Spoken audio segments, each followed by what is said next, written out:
What's good, everyone? It's going to be a trade review that I took on Friday during NFP, and I'll just make a breakdown of what happened, what I saw, and yeah. Okay, so coming up on Friday, I didn't really have any bias in mind. I was overall bullish because we had just done the entire week. But after what NFP did, I kind of switched bias and I turned around and being bearish. And so let's just move it up. So that was 8:15, and then boom, that was the NFP candle. I'll just play it a little bit more. This is a 15-minute. And basically, I was looking for shorts, right? Because what happened is that first off, we took out the buy side, which was my initial draw that I was looking for. And usually, what NFP tends to do is that, if the 930, well, the NFP low gets taken out or the NFP high gets taken out, usually the opposite end of it is going to get targeted next. So we did on NFPs that we took out the 830 high. So what can we expect after that? We can expect price to take out the 830 low of NFP, right? So, this is a 1 minute market maker buy model as well. And what I like seeing is that once we take out the buy side, remember on the 15 minute, we take out the buy side on the 15 minute. We also have SMT, but I'll just mark it out for you guys. But when we take out the buy side, we start consolidating.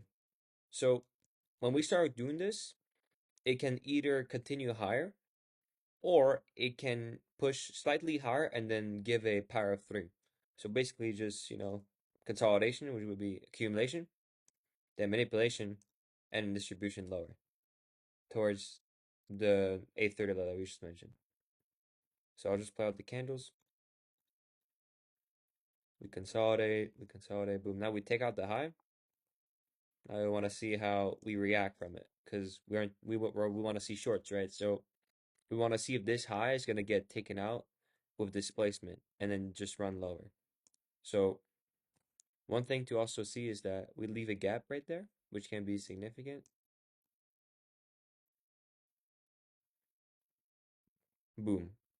Okay, so that was when I actually took my trade, right? So 930 had just opened, right? And if we look at this gap, it actually got respected. And a nice thing to see is that it's the first time that we make an obvious fair value gap, and we see that it's being respected. And that's a SIBI, right? It's a SIBI, and we come back up to it, and then it get respected, right? And it's obvious. And we have a narrative that we're looking for shorts. Narrative which is we took out the buy side, we have an SMT on ES and Q, and now we have a shift because we took out those lows. So I actually took my entry based on this inversion for value gap. I like taking inversions which are below breaker blocks. So you see that any swing low right there, this down close candle, is a breaker. That's a breaker. Same for this one. Same for this one. So I like my entry to be below a breaker if I'm looking for a bearish entry. And I actually took that. So I executed on the close, well, on the open of the next candle. And I actually got stopped out really quickly because I executed right after the opening at 9:30. And I should have anticipated a lot more volatility and like put a wider stop. But what happened is that I put in my stop loss at the mean threshold of this order block, and that was my TP, and then ended up stopping at pretty aggressively, and then it just started running for TP. But I was confident in my bias, and I knew that, So I actually re-entered in this candle. So I entered around, I think down here, and I had my stop above this order block. So I actually re-entered uh over down there, and I was looking for the low.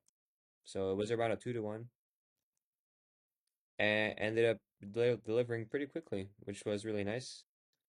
We had this retracement back into this fair value gap, which is a very, very nice unicorn entry as well. If you look at this breaker right there, pretty obvious fair value gap and pretty obvious breaker. We mark that out. That's a beautiful retest. And see how the bodies actually respect it? This is beautiful. This is very nice. And we see all those BISIs getting inverted. So once we inverse this gap, we know that this next target is still slow. Because there's going to be nothing holding price back. And those are also relative equal lows. Continue to dump. And then look what we do here. We don't take out this low, but look what we do. We came back to this order block and price accumulated shorts to then take out this low. So this order block from, I'll just remove this.